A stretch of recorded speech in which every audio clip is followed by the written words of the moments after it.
안녕하세요. 도와들 아빠입니다. 전에 형이 쿨하게 유튜브 명이 바뀌었다고 하고 쓱 넘어갔었는데요. 최근 형과 이제 함께 영상을 올리다 보니 유튜브 명을 바꿀 필요성을 느껴서 협의하에 크립토 TV로 변경을 했습니다. 근데 이름이 뭐 중요하다기보단 저희 둘이 하나라도 더 좋은 콘텐츠를 올리는 게 중요하니까 앞으로도 좋은 정보와 관점을 잘 나누도록 노력하겠습니다. 그리고 그냥 저희를 뭐 큰아빠, 작은아빠라든지 뭐 형, 동생 등으로 편하게 불러주시면 감사하겠습니다. 일단 오늘의 주인공은 사실 부동산인데 그 전에 이제 경제 시황을 짧게 보고 넘어가시겠습니다.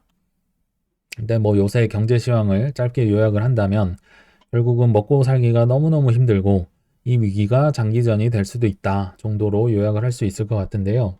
어느 정도로 먹고 사는 게 중요하냐면 이 대만에서는 국민들이 중국이 미운 것보다도 민생을 택할 정도로 중요해졌습니다.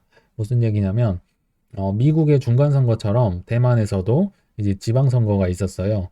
그래서 이 차이 잉원 총통님이 계시는 이제 여당이 있을 텐데 이 여당 잘한다고 생각을 하고 그렇게 제가 들어왔었거든요. 왜냐면 어 일단 이분이 그 초기에 코로나 대응도 잘했던 걸로 제가 기억을 하고 또 반중 이미지를 얻으면서 뭐 총 쏘는 사진도 뭐 실리면서 호감을 이제 대만 국민들한테 얻었던 걸로 제가 기억을 하는데 문제는 이제 야당이 21곳 중에 13곳이나 승리를 하면서 이분은 이제 당 주석직에서 사퇴를 하고 말 그대로 정말 심판을 당한 거죠. 참패를 했습니다.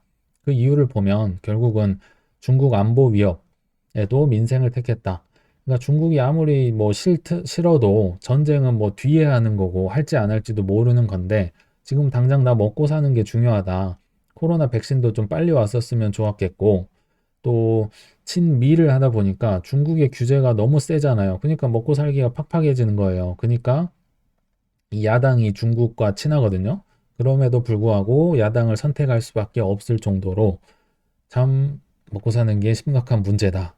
굉장한 위기다. 이런 기사를 소개를 해드리려고 가져왔습니다. 그리고 중국은 더 답이 없습니다. 일단 2020년부터 코로나가 시작이 됐는데 이제 3년간 쌓인 분노가 폭발을 합니다. 뭐 상하이부터 전국이 지금 대규모 시위를 하고 있고 뭐 시진핑이 나온 칭화대부터 정말 말 그대로 전국이 제로 코로나 반대 시위를 하고 있는데 왜냐하면 뭐 학원은 안 갈 수 있어. 병원도 뭐 안 갈 수 있다 쳐요. 뭐 슈퍼마켓도 못 갈 수 있어. 근데 문제는 사람이 죽기 시작했단 거예요. 지금 코로나 확진자가 4만 명이라고 하는데 이걸 믿을 사람은 없죠. 훨씬 많을 텐데 문제는 이렇게 위중증이 있고 병원을 가야 될 사람들이 못 가니까 뭐 바리케이트로 다 막아놨으니까 이제 집안에서 죽기 시작했다는 거예요. 그리고 앰뷸런스를 불러도 앰뷸런스가 뚫고 들어오지도 못해요. 그러니까 뭐 형, 뭐 자식, 뭐 부모님들이 돌아가시기 시작한 거고 게다가 결정적인 게 불이 났어요. 이 아파트에서 불이 나면 이제 소방차가 들어와서 불을 꺼야 되는데 그거까지 바리케이트에 맡겨서 결국은 다 불타서 10명 이상이 죽어버린 거예요. 이런 사건들이 계속 벌어지니까 중국 시민들이 이제는 화가 아무리 착한 사람들도 폭발하겠죠. 그래서 지금 이 분노가 쌓여서 폭발을 하고 있고 게다가 이렇게 뭐 죽는 사람이 없는 도시라 하더라도 한번 월드컵 기간이잖아요. 예를 들어보면 중국은 비록 월드컵에 참여를 안 했지만 TV로는 볼 거 아니에요. 근데 수천 명, 수만 명이 모였는데 신나게 얘기를 하면서 응원을 하는데 마스크를 아무도 안 써요. 봉쇄는 무슨 일상생활을 다 하고 있는데 우리만 지금 닭장에 갇혀서 지금 이렇게 죽어간다? 참 정말 속이 뒤집어지죠. 그래서 지금 중국에선 지금 폭발적인 이 분노의 시위가 이어지고 있고 중국은 이거를 이제 뭐 당황했다고는 하는데 아마도 때려잡겠죠. 근데 그러면서도 이제 뭐 지급준 비율 0.25% 완화를 했다고 하고 뭐 부동산 완화 정책을 16가지를 썼다고 하는데 지금 그게 문제가 아니잖아요. 당장 경제 활동을 못 하는데 슈퍼를 못 가는데 그 완화 정책이 무슨 의미가 있어요. 그러니까 참 답이 없고 이 스트롱맨들, 이 시진핑 그리고 푸틴 뭐 그리고 지금 파월까지도 인플레 잡는다고 금리를 너무나도 많이 올려버렸죠. 이런 분들의 고집이 결국은 누가 하나 죽든지 뭐 터지든지 뭐 폭발을 해야 이제 멈출 수 있는 그런 단계로까지 와버렸다. 참 상황이 녹록치 않다를 말씀을 드리려고 이 기사도 가져왔습니다. 음, 근데 또 이런 기사가 있죠. 90억 달러 찍은 블랙 프라이데이 역대 최고 매출. 그러면 경기 침체가 어느 정도 풀린 게 아닌가? 좀 미국은 괜찮은 거 아닌가? 이렇게 생각을 하실 수도 있는데 답은 그게 아니고요. 어, 결론은 엄청나게 싸서 팔렸다. 그것도 필수제니까 팔렸다로 해석을 하셔야 됩니다. 이런 걸로 뭐 갑자기 매출이 올라서 뭐 주식이 오르고 이러지 않습니다. 그 이유는 어, 이 필수제라는 거는 가격을 떨어뜨리기가 힘들잖아요. 뭐 단가가 다 정해져 있으니까. 근데도 불구하고 엄청나게 할인율을 높였고 게다가 할인 뭐 폭도 늘렸지만은 일찌감치 할인 판매에 돌입했기 때문이다 라는 평가가 우세하다. 그러니까 일찍도 팔았고 뒤에 기간도 한정을 하지 않았다. 기한을 제한하지 않은 것이 오레오 특징이다. 이전 같으면 언제부터 언제까지만 할인할 거니까 많이 사세요 했는데 그거는 지금 상황에선 뭐 필요가 없다는 거예요. 지금 뭐 기간을 정해 놓은 게 아니라 기간을 무한정해도 팔릴까 말까 하는 시국이다. 하나라도 더 팔아야 된다. 이런 시국이라고 해석을 하셔야 될 것 같고, 한국도 비슷한 예가 있었죠. 그 SK 야구단이 우승을 하면서 이 정용진 이 대표님이 이제 쓱데이로 대박을 치셨죠. 근데 이게 미국과 마찬가지입니다. 하루 이틀로 대박을 칠 게 아니라 계속 이걸 이어가야 되니까 이제는 이마트 창립 행사라는 명분을 집어넣으면서 계속 할인하고 싶다. 결론은 이 얘기입니다. 그래서 엄청나게 싸니까 팔렸다. 먹고는 살아야 되니까 뭐 사치품이나 이런 게 뭐 자동차나 뭐 가전제품 이게 아니라 뭐 회, 뭐 인삼, 뭐 밥, 뭐 쌀, 뭐 이런 게 팔린 거예요. 이런 게 지금 30에서 40%까지 저렴하게 팔리고 있고, 뭐, 원 플러스 원이라든지.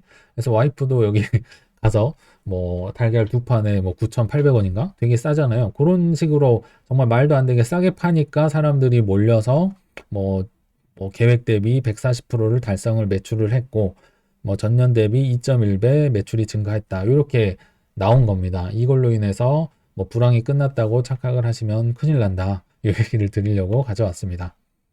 그리고 이런 와중에 이제 우리의 워런 버핏, 조지 소로스 이런 구루들은 뭐하고 사시나 한번 지켜보면 결국은 간단합니다. 내재 가치보다 싸면 사는 거고 비싸면 파는 거다.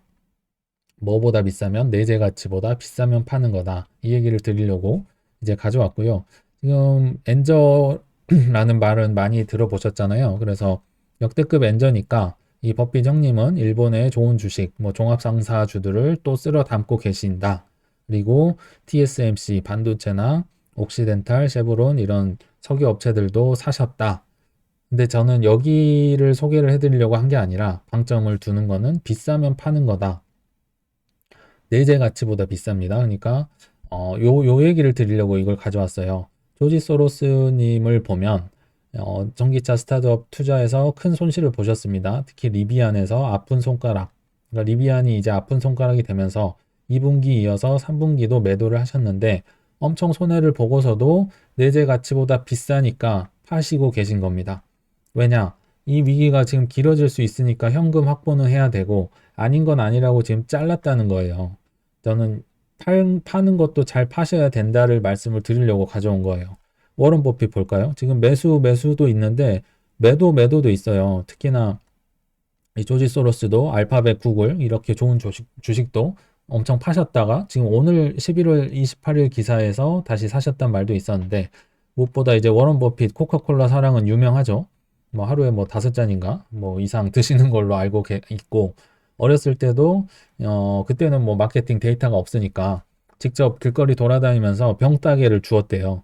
왜냐면 많이 주운 병이 많이 팔린 거고 사람들이 좋아하는 거니까 주식 그거 살려고. 근데 그게 이제 코카콜라였던 거죠. 그래서 어렸을 때부터 몸소 이 체험을 하면서 코카콜라가 사람들이 불황에도 많이 팔린다를 이제 증거를 이제 찾으셔서 투자를 하셨던 분인데 그렇게 좋아하는 코카콜라도 팔았어요.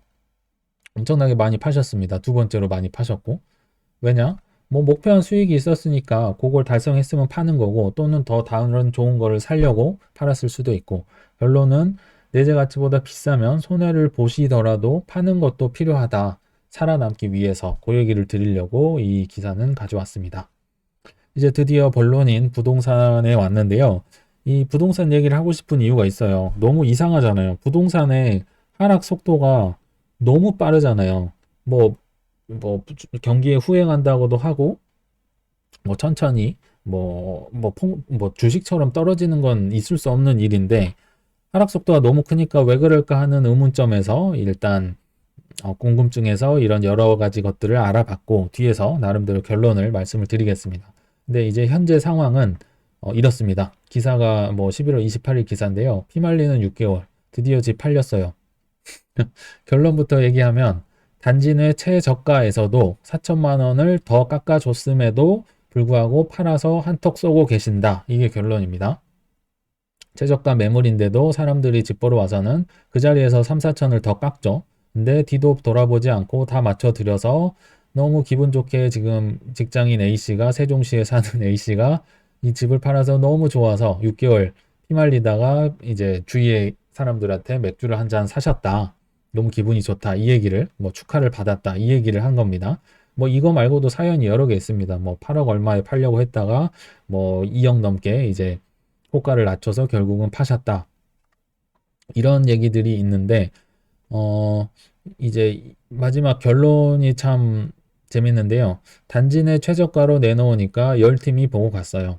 이게 한 번 내놓은 게 아니라, 한 번 내놨는데, 한 번 내놓으면 주위 호가들이 후루룩 따라서 내려와요. 그러면 또 내려놓고, 그러면 또 주르륵 내려오고.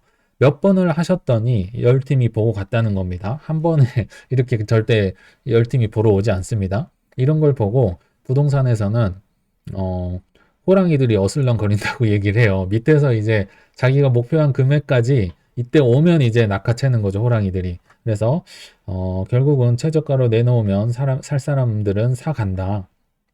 그리고 안 팔리는 가격은 있어도 안 팔리는 집은 없다. 요즘 같은 하락장에는 가격만이 답이다.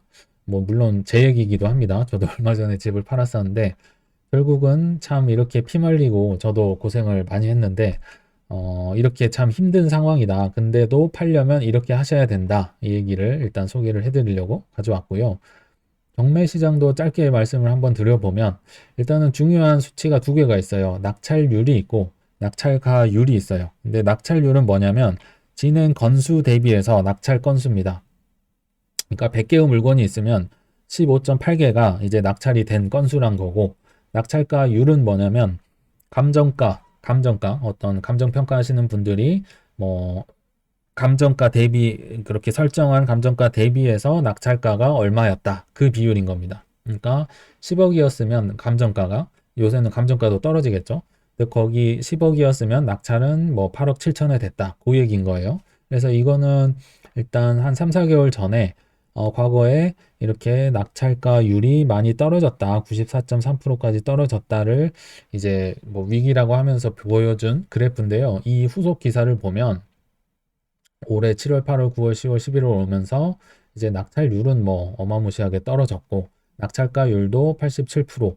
그러니까 그 싸다는 가격에서도 더 떨어지는 거죠. 쭉쭉 떨어지는 이런 상황이 오고 있습니다. 근데 여기서 이제 하나 배울 점은 원래는 뭐 보통 시기 같으면 경매로 싸게 사는 게 맞는 건데 문제는 지금은 이렇게 경매로 수고롭게 싸게 살 필요가 없다. 왜냐면 불황에는 굳이 수고롭게 경매를 안 해도 너무 싼 게 널려 있어요. 그래서 이렇게까지 안 하셔도 된다를 말씀을 드리려고 가져왔습니다.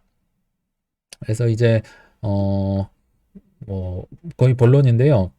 부동산에 데드캣 바운스가 있다는 걸 혹시 들어보셨을까요? 저는 들어보진 못했거든요. 근데 만약에 부동산에 데드캣 바운스가 있으면 그게 11월 12일 날 그 윤석열 정부가 뭐 LTV 뭐 50%라든지 중도금 완화 정책을 발표한 직후 주말이거든요. 저는 그때가 아니었을까 생각이 듭니다. 그래서 제 물건도 그때 팔렸죠. 물론 속은 쓰렸지만. 그래서 부동산에도 데드캣 바운스가 있다면 그때지 않았나 싶고요. 근데 엄밀하게 얘기하면 데드캣 바운스도 올라야 바운스잖아요. 근데 부동산은 지금 상황은 적어도 그냥 거래된 자체가 뭐 호재였던 거지, 기적이었던 거지, 뭐 이렇게 올라서 팔리고 이런 일은 그런 걸 기대도 하면 안 된다. 그리고 그때가 데드캣 바운스가 아니었나. 물론 지나고 나면 더 밝혀지겠죠. 근데 저는 그렇게 생각을 합니다. 그래서 이런 기사가 떴어요. 12월 1일 이후 잔금 조건이라면서 잠실 아파트 금매가 싹 빠졌다. 이렇게 확정적인 기사가 떴습니다. 11월 28일 날. 그래서 제가 예전에 그때 당시에 이런 문자가 돌았다고 소개를 했던 기억이 나는데 잠실의 엘리트 아파트 있죠. 엘스 리센츠 트리지움이 이제 싸게 팔렸다고 해서 그러니까 19억 3천, 5천 이게 지금 엄청 싸다는 거예요. 그래서 이렇게 팔렸다고 부동산이 이제 거래량이 터졌어요. 저점입니다 하면서 이제 고객 맞이용 이제 문자를 보냈다고 보시면 되는데 그래서 이 기사는 이제 엘리트 급매물 소진, 문이 높아. 뭐 요거는 문이 늘어. 요거는 이해가 됩니다. 근데 작년에 27억이 못 돌던 집값이 19억대로 하락해서 바닥 심리가 형성된 거 아닌가. 거기에 대해서는 저는 좀 부정적으로 생각을 합니다. 그래서 어찌됐든 이렇게 부동산이 주식과 코인처럼 이렇게 빠지는 자체가 참 이해가 안 돼서 제가 파봤는데요. 어, 결론은 이겁니다. 부동산의 최근 이런 급락 속도와 거래량을 과거에 보신 분이 일단 계실까요? 저는 들어본 적도 없고 본 적도 없습니다. 그리고 실제로 서브프라임 때도 거래량이 지금의 2배 이상은 됐다고 저는 공부해서 알고 있고요. 그러니까 이렇게 급락도 속도도 빠르고 거래량도 아예 멸종이 되고 이런 게 너무 이해가 안 되잖아요. 그래서 제가 생각을 해봤어요. 무슨 일이 도대체 발생한 건가? 근데 과거에 2008년에 서프라임 위기가 왔잖아요. 그때 물론 스마트폰은 있었는데 지금처럼 이렇게 활발하게 카톡방이 만들어지고 정보가 교류되던 시절이 아니었어요. 그때는. 그래서 그때만 하더라도 뭐 뭐 외환이라든지 주식이라든지 미국에서 뭐 상황을 전달한다든지 요럴 때 이제 증권사 직원들이 당직으로 남아서 새벽에 이제 전화로 소식을 받고 뭐 오늘 떨어졌대 뭐 이것 때문에 떨어졌대 뭐 이런 식으로 전화로 연락을 받는 시절이었어요. 제가 알기론 그렇습니다. 직원들 인터뷰를 들어보면. 근데 지금은 어떤가 보면 카톡방이 정말 어마어마하게 빠르잖아요. 정보가 빨리 교환이 되고. 그러니까 이런 스마트폰과 정보 교류가 활달해진 이후에 최초의 경제 위기 사건인 거예요. 제가 볼 때는. 그러니까 이 공포의 전염성이 정말 엄청나게 빠릅니다. 그래서 부동산이 이렇게까지 위기의 정도는 뭐 서브프라임이나 IMF랑 비슷할 수도 있는데 이 퍼드, 이 공포 속도가 너무 빠른 겁니다. 하나만 제가 예를 들어서 가져왔는데요. 어제 인덕원 대우 4억 2천 매매권 세입자입니다. 무슨 일이 있었냐면 11월 25일 날 인덕원 대우 뭐 프로지오 아파트가 4억 2천에 팔렸습니다. 근데 이전 최고가는 12억 4천이었고 뭐 두 달 전쯤에 뭐 실거래가도 8억 얼마였던 걸로 제가 기억을 합니다. 근데 4억 2천이면 뭐 전 실거래 대비해서도 반토막이고 뭐 고가 기준으로는 3분의 1 토막이죠. 그러니까 이게 이제 사연까지 해서 올라온 거예요. 어떤 부동산 카페에. 제가 여기 살고 있는 세입자입니다. 근데 제, 저는 돈을 4.2억을 넣고 있는 사람이고 집주인은 4억 4천쯤에 산 걸로 알고 있다. 근데 내가 12월 14일 날 만기가 됐으니까 나는 집주인한테 당연히 청구했다. 나 이사 갈 거다. 그러니까 돈 내놔라. 근데 지금 집주인들이 정상이 아니죠. 그래서 아마도 잠수를 하신 것 같아요. 이게 뭐 다시는 세입자가 들어와서 뭐 준다든지 이런 게 돼야 되는데 뭐 정상적인 거래 자체가 안 되잖아요. 저도 이런 것 때문에 고생을 엄청 했었는데 그러니까 뭐 하여튼 내용 증명도 하고 법적으로 안 주면 집주인이 이렇게 잠수를 하다가도 이제 법적으로 하겠다 하니까 집주인이 연락이 온 겁니다. 근데 집주인이 결국은 얼마 후에 어떤 법인한테 4.2억에 팔아버린 거죠. 근데 4.2억에 판 거는 전세금 보증금과 똑같은 금액인 거예요. 그러니까 얼마나 이게 공포, 공포심이 있고 급박했으면 4억 2천에 팔아버린 거죠. 그러니까 이 세입자도 이제 약간은 똥줄이 탄 거죠. 이 법인이 샀다고 들었습니다. 그러니까 이런 정보들이 계속 날라지면서 다 아는 거예요. 법인이 샀고, 만약에 법인에서 연체 세금이 많으면 내가 이 세입자, 이 전세금을 못 받는 걸로 알고 있다. 근데 나 어떻게 하면 좋냐 조언을 구한다. 우리가 예전 같았으면 몰라도 되는 정보예요. 근데 이런 정보를 제가 알고 있잖아요. 소개를 해드리고 있잖아요. 그 정도면 정말 뭐 공포장에서도 공포감이 어마어마하게 커지고 상승장에서도 상승이 또 반대로는 엄청나게 빠르고 커지겠죠. 그래서 이런 참 무서운 상황이다 보니까 부동산의 하락 속도가 너무 빨랐다고 지금 생각을 했습니다. 결론에 이르렀고요. 그래서 이렇게 어렵게 부동산 얘기를 굳이 이 얘기가 뭐냐면, 결론을 말씀드리면, 지금은 사실 보이지도 않고 오지도 않을 것 같은 상승장을 대비를 하셔야 되는데 어떻게 하시냐? 물론 우리 목표가 있을 거 하잖아요. 뭐 내 집 마련도 있고 뭐 은퇴도 있을 거고 기부도 얼마 하겠다 뭐 여러 가지가 있을 텐데, 이 현실적 목표 달성에 코인뿐만 아니라 부동산도 같이 활용을 하셔라. 같이 포트폴리오에 넣고 같이 활용을 하는 좋은 투자 대안으로 쓸 수 있다를 결론적으로 말씀을 드리고자 한 겁니다. 그래서 첫 번째 일단 보시면, 향후 2, 3년간 버틸 양식을 잘 계산을 하셔야 된다.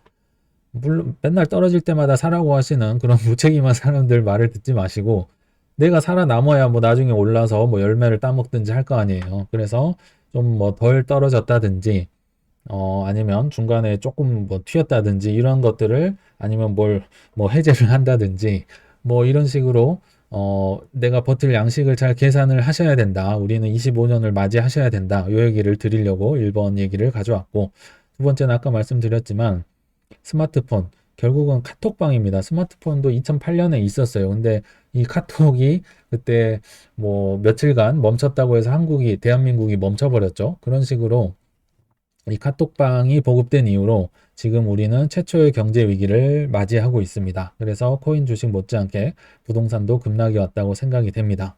근데 반대로 얘기하면 이제 침체 후에 언젠가는 오를 거잖아요. 저는 24년, 5년 이렇게 보고 있는데, 코인 주식 상승기에 이제 부동산 상승도 따라오겠죠. 근데 이 따라오는 속도가 우리는 이제 막연하게 후행한다고만 생각을 하고 있지만 생각보다 빨리 올라올 수 있다. 코인 주식 오르고 부동산이 생각보다 빨리, 왜냐? 이 누가 또 사서 올랐대, 누가 사서 뭐 거래량이 터졌대, 이런 게 쫙 또 퍼질 거 아니에요. 물론 부동산이 상승을 하려면 뭐 금리가 충분히 떨어져야 되고 거래량도 실려야 된다는 그런 뭐 전제는 있겠죠. 근데 그렇다고 우리가 뭐 저점을 잡을 수 있는 건 아니고, 일단 이런 상황들을 전제로 어 일단 수익을 극대화하고자 하는 차원에서 말씀을 드렸어요. 제가 한 사례만 한번 말씀을 드려볼게요. 제가 부동산에 대한 또 어떤 경험이 있는데, 17년도에 우리 코인 다 불장 기억을 하시죠? 그래서 다들 막 한껏 꿈에 부풀어 있고 뭐 언제 팔지도 모르고 이러고 있는데, 이제 제 아파트, 예전에 샀던 아파트에 분양을 받아서 이사를 오실 분이 보니까 막 카페에 글을 남기더라고요. 코인으로 근데 너무 제가 돈을 많이 벌어서 결국은 용인이었는데 용인 아파트는 안 사고 판교 어디를 사서 갔습니다. 이런 글을 올리더라고요. 그래서 아쉽지만 뭐 포기를 했고 어쩌고 저쩌고 하는데, 그때 당시에는 그걸 왜 팔어 바보야, 더 오를 건데 뭐, 그리고 뭐 판교가 뭐 그렇게 좋아? 뭐 이렇게 좀 무식하게 생각을 했었는데, 결국은 지금 뭐 판교가 아무리 힘들기로서니 용인보다 힘들까요? 훨씬 많이 올랐을 거고 떨어졌어도. 그러니까 코인에서 이제 갈아타서 부동산으로 잘 대체를 해 놓으니까 이렇게 떨어질 때도 많이 방어가 되고 어 수익을 극대화할 수 있는 경험을 제가 체득을 한 거예요. 그리고 게다가 코인과 이제 주식의 정점과 부동산의 정점이 다를 거잖아요. 아무래도 뭐 비슷하게 간다고 쳐도 부동산의 정점이 조금은 더 뒤에 있을 거란 말이에요. 그래서 상승기가 오면 이 코인 주식을 활용해서 이제 부동산으로 나중에 갈아타는 것도 좋은 목표를 이루는데 좋은 대안이 될 수 있다. 이 얘기를 하고 싶어서 제가 오랫동안 고민한 결론을 한번 이렇게 영상으로 담아봤습니다. 네, 시청 감사합니다.